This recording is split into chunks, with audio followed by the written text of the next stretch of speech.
What happens is owners generally start a business because they're passionate about something, right? Or they think they can do something better than somebody. And they don't think about the end game at all, right? This isn't about how do I become rich and how do I retire. It's I have a passion and I think I can do it better than everybody else, or at least than everyone I know. So the end game kind of creeps up on them at some point, right? And what happens is they're like, okay, I'm getting older. I've actually got employees now, and I want to take care of these employees. But I'm older, and maybe I want to do some more vacations with my family. Maybe I'm thinking about selling this business or transitioning it to a family member in some way, probably through a transaction, whatever that looks like. Or maybe my health is not doing very well and I'm concerned that I'm the one that's actually keeping the lights on here, right? And how do I get out of that situation? And so, yeah, one thing that you just brought up is in that part two is the playbook. And there's definitely ways we can make sure that everything's in place to be able to not only to hand off the sales process, but how do we continue to bring in those leads, right? Yeah. Yeah. Well, the dilemma, the thing that I hear you saying is they've been on a treadmill, feeling like there's a lot of activity, they're getting in shape, they're a good business leader, but they're still the one closing all the business.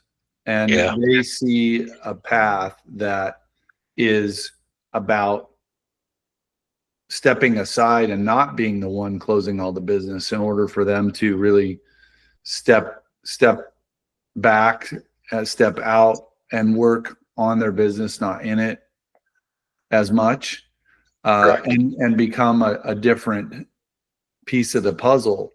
Mhm.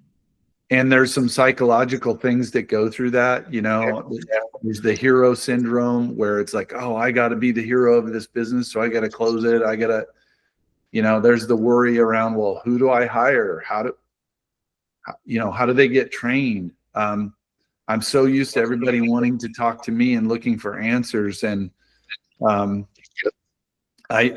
one can really do it like I do it. That's also part of the hero syndrome. And so you have this person that's extremely talented, extremely qualified in the sales role. And now you're asking them, or they're asking themselves, how do I switch out of this role? Because I'm ready.